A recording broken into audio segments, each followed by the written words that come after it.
as people go from their starter home to something a little bit better, a little bit nicer, that opens up stock behind them. Yes, it may be a little bit older, but that makes it more affordable. So is how you invest in the continuum to allow people in their journey to pick the house they need. That's the voice of Stefan Frigia, President and CEO of the Northeast Indiana Regional Partnership. He's on the pod today to share with us about local strategies to create more housing. And not just more housing, but options accessible to people of all income levels as the local workforce grows. I'm Amanda Ellis, and you're listening to Inside America's Best Cities, a podcast for chamber, economic development, and talent attraction professionals. You can learn more about this podcast at livabilitymedia.com. And with that, let's jump in. Stefan, thank you so much for joining us. As I mentioned, you are our Indiana debut podcast guest, and we're super excited to have you. Pleasure of mine. So we're going to be talking today about some of the housing innovations going on in your region. Of course, this has become such a huge thing in economic development. I guess since the pandemic, it seems like mostly. Right. A few cities in your region have been named lately to some Wall Street Journal like emerging housing market lists. What does that mean? So that particular study has been on for quite some time. It really kind of focuses on kind of two kind of criteria, for a community to make the list. One is the real estate market, how it's performing, and then what's the kind of economic performance of the region. And the two conversations typically go hand in hand. Areas that the real estate market is going well, that means that people are moving in. That means that there's job opportunities, there is rising wages. So those two kind of general criteria are fairly intertwined. So for our community to be listed on those lists, now for multiple years, it kind of speaks to what's been happening in the Fort Wayne kind of region, Northeast Indiana, in terms of growth, which has been a positive story over the last 5-6 years or so, where we've seen a lot of different projects coming online, mixed use, a lot of new employers coming in, and really kind of continue to snowball effect in terms of investments. So being picked up by third parties, and it kind of validates the work that community members have been doing, for quite some time.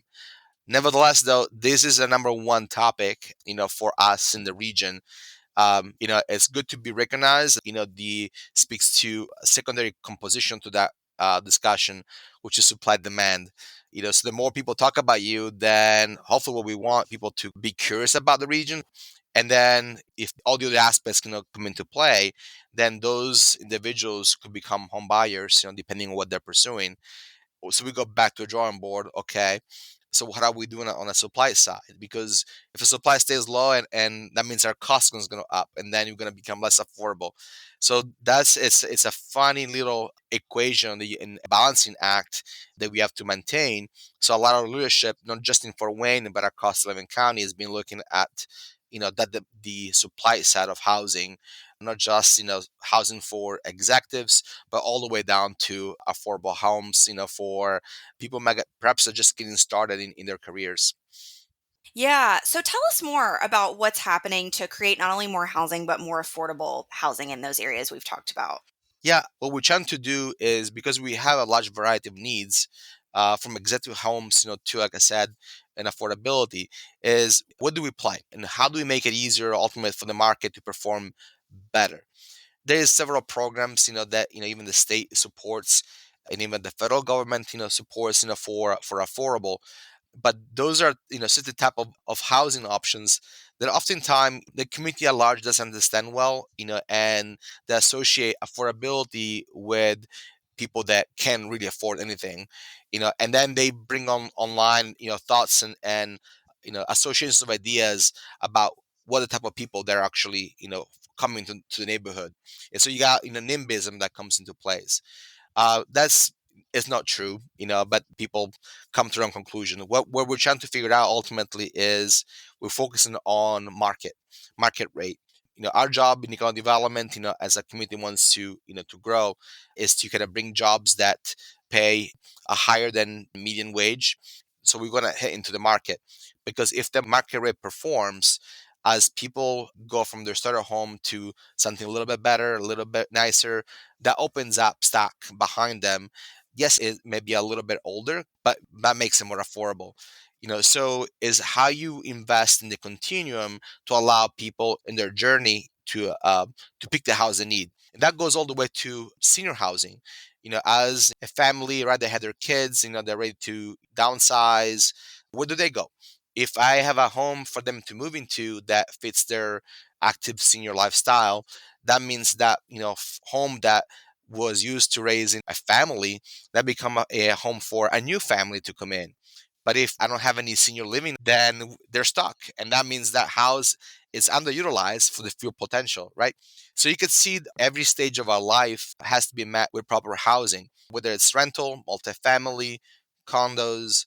So how do we incentivize the developments across all these types? And that's where things get tricky because every different type of housing model has its own financing kind of structure. Single family home, certain type, this is not the way you finance a condo or a high rise. So how do you again create models that support all? It doesn't make us unbalanced, and that's where a lot of our local leaders and business communities are spending most of their time thinking through, how do we facilitate, how do we lower the cost of entry for those market? Because as the market rate advances, we know that's going to snowball the affordable homes for people that need it. You make a great point about just having those options too. And I think, especially for like smaller and mid sized communities, right? They tend to be a little more limited on what some of those are, but you do want to create those opportunities for people to have that movement when they want to. Yeah, not everyone wants, a 2,000, 3,000 square feet home on a half acre of grass that you have to mow. It fits some people, but doesn't mean everyone wants that. Or can afford that as a starter Exactly, base. exactly. So, I read a thought leadership article that you wrote on this topic, and you talk about a couple specific housing developments in that piece in your community. One was Legacy Heights, the other was called Northview Estates, I Yep. think. How are those unique? They're similar, unique at the same time because the community play a major role in their development. Normally, you expect that a developer wants to develop in some what they do, right? They're a housing developer. They're going to find a plot of land and they go forward. This is where ultimately the market, typically fails because there's a lot of issues along the line that makes those developing not pencil out. So Legacy Heights is in Wabash County, a lovely community that has a very rich history of technology. This is in a community where a famous company Honeywell was born. The thermostat was invented there, and Wabash, was also one of the first cities in the country to actually have electricity. So those are communities that have a rich history, but when it came to housing, it became over the years more and more difficult to get new housing starts, going at a significant scale. And that's when the community partnered with the regional institutions, Parkview Medical, that had surplus land. There was a true public partnership. They came together and figured out how we can make it easier for new development to come into play. So fast forward, now that's is going to be opening up 52 workforce housing in Wabash that is already, for the most part, already spoken for, because there are several large employers in the area that even recently have announced large expansions. So there is a lot of quality jobs, in this community. But because of the market inefficiencies, let's call it, those were not as obvious to come forward. And then you have the project in Topeka. Topeka, I called I think it was the town manager in Topeka that mentioned that during the day, population of Topeka is a little over 1,000 people, but during the night, sorry, but during the day, it swells to 5,000. It shows that there's an imbalance between jobs and housing and residents. So again, this is another community where the community had to kind of step in and say how we structure a partnership to get some more units available to people that actually work here. They commute every day into Topeka to work at a local job. But COVID came into play, cost of materials came into play, so that creates gaps. That ultimately makes it more difficult for a normal developer to say, what's just doesn't pencil out. I have to pencil out. That means I'm going to have to price at a point where it's no longer, market rate, or is no longer matches the wages of the community. That's where, ultimately the community has to make a decision. Do we grow or we don't grow? So that moves the community into a different role that other markets across the country don't have. But I will tell you, that is a very common story in most of small to medium markets across the country. Where we're proud of is that I think we are now figured out how to shepherd the local conversations within leadership. The business community is aware, and all the players are willing and able to come to a table, and participate on solving this problem.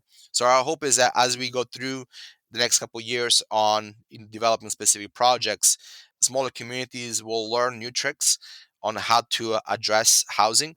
They'll learn how to change their zoning codes and to allow more diversity in their development. People become more accustomed to financing mechanisms that people just sometimes just read about it, but they're not quite sure how to implement it.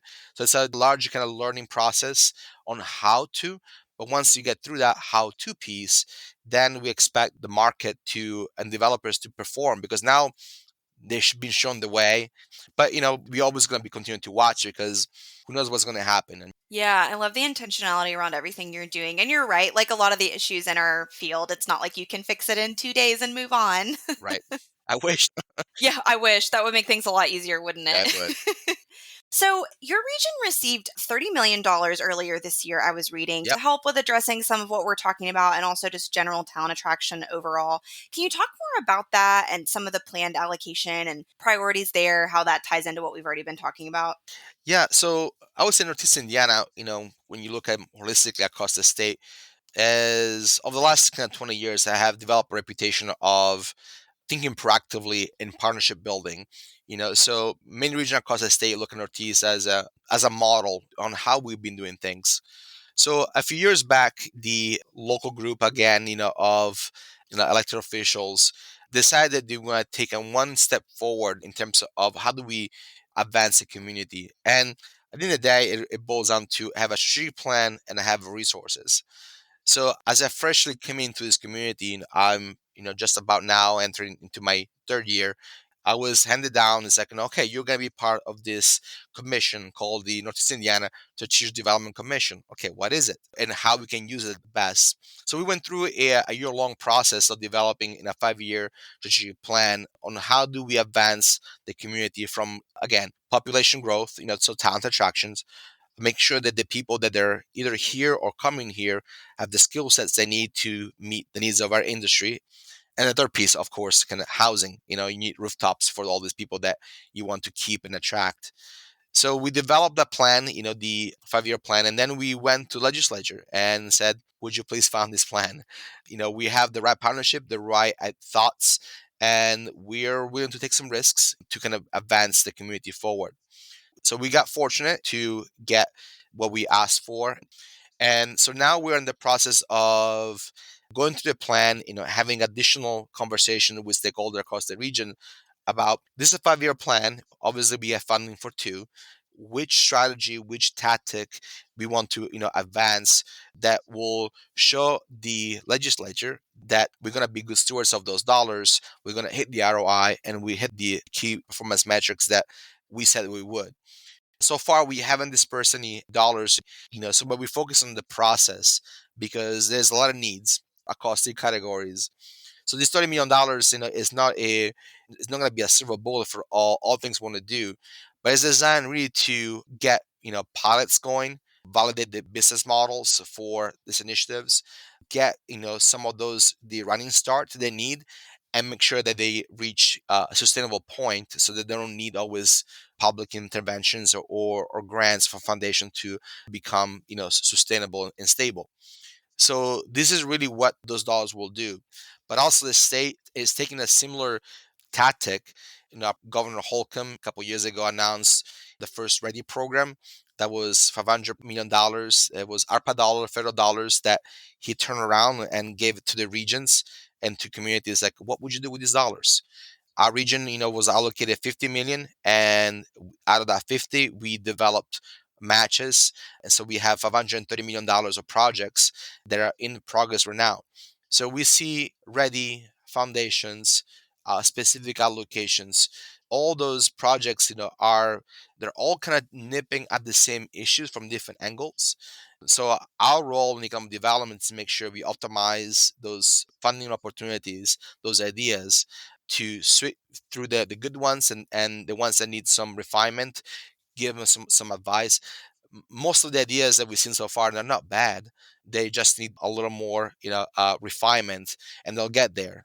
So I'm very happy about the level of investments, the level of commitment that leaders, both state and local, have towards a lot of these issues, because that's what it really takes. Economic development is a team sport. I always say that if the team is not with you, you're not going to score.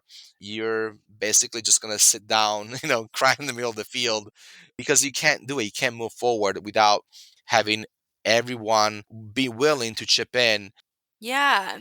So, getting a little more granular for a moment, another thing I read about in prepping for this is an app, like a local app called Club 720 that has to do with housing and connecting people with affordable opportunities. Tell us about that. Um, it goes back to information sharing, right? That app is really designed for first time home buyers. And buying a home is a very daunting task. Yes, it's American dream, but it is American dream that if you don't know how to do it right, it becomes a nightmare very quickly. So there are several programs that the local and state have put together to help home buyers, especially first-time home buyers, on how you qualify, how you search for a mortgage. That Club 720 app is really about, at its core, it's an information sharing platform about who is there to help you, and here is the common mistakes you need to avoid, what to look for. So when you empower people with resources and the education, then people can make decisions that best for them at a much faster pace. And again, economic development is all about momentum. Yes. Any other regional initiatives you'd like to share a bit about? I know we've stayed pretty focused on some specific areas, but anything else? Um, I would say number one, our region, Northeast Indiana, is a very manufacturing heavy region. We make a lot of things for a lot of people in those nondescript buildings, that peppered, throughout the countryside. So when I came into the region and I noticed 80% dependent on manufacturing, it's a great things. But at the same time, how we diversify our economy is always top of mind. So we kind of focus on about how the industry are evolving, how we stimulate entrepreneurship, and as well, how do we look at other kind of clusters that perhaps don't exist here, but how we bring here, whether it's creative arts. We have some very powerful program in local university within our region that all those kids, graduate and they fly out to the coast and to be creative and be hired by Marvel and Hollywood studios and whatnot. What if we actually retain those kids here? What do we do to our economy? So we're working on projects along that lines. We also looking about entrepreneurship. This region has a long history of inventing and building a company to scale. But again, over the last 20 years, and it has lost a little bit of its ways. So how do we polish up that know-how and that history and build new platforms? So rather than getting our brightest to only choice you have is to go to Silicon Valley, you can stay here and bring in the architecture for getting those companies to scale up. It's really what we're focusing on. So, our portfolio projects goes from housing to education, make sure that our universities are training for what the industry needs, but also think about the new clusters, how federal policy affects, where industry is going to go, opportunity from overseas that may come, how do we place them the best way. So hard tech in clusters, in manufacturing, entrepreneurship, all those are daily topics, from meeting to meeting that we got projects and we have supporting both local and from outside the state to see those solutions, move forward. Because if we do, then everyone wins, local people, but also investors from outside. Well, sounds like your team is definitely staying busy. Yeah, we are. So, we always wrap up with a fun question. If someone were to visit your region for the first time, what is one bucket list item that they should be sure to do? Oh gosh. There's probably a bucket list I haven't yet done. I got a met Confession, okay. professions. But it's one of the things that when the summertime comes around, I always say, I'm gonna do, and then just This is the this year. the year I'm gonna do. But there's a lot of waterways. I think the city of Fort Wayne and one of his name is Summit City because you got three rivers, converging. So the headwaters of the Mississippi. So one thing that I always had this idea is like about canoeing down to some of those rivers, go through the waterways, and can explore that, as well as there's a lot of lakes, in Northeast. One of our counties, Steuben County, is over 100 lakes, and it's really to do a tour of lake by lake. So I like water for whatever reason, even though I came from a desert. That's probably why you like it. Yeah, it's like I haven't seen that much. I want to see more. So there's a lot of kind of water sports and water activities happening here that the local really enjoy, and some of my younger teams like, well, do this, but not then because it gets rowdy. So timing with family and kids, I gotta plan it correctly. But there's a lot of fun that happens in on those waterways, so I think taking advantage of that should definitely be on the bucket list. Very cool.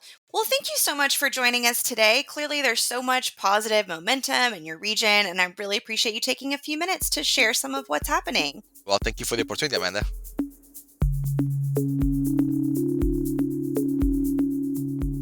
Thanks for listening to the Livability Podcast, where we take you inside America's best cities. At Livability, we highlight the unsung awesomeness of small and mid-sized cities across the country. We also partner with communities to reach their target companies and potential residents through digital content and print magazine programs. If you enjoyed this episode, please follow, rate, and review this show wherever you listen to podcasts. You can also learn more about us at livabilitymedia.com. Have an idea for an upcoming episode? Email me at aellis@livability.com. Until next time, from Livability, I'm Amanda Ellis, sharing the stories of America's most promising places.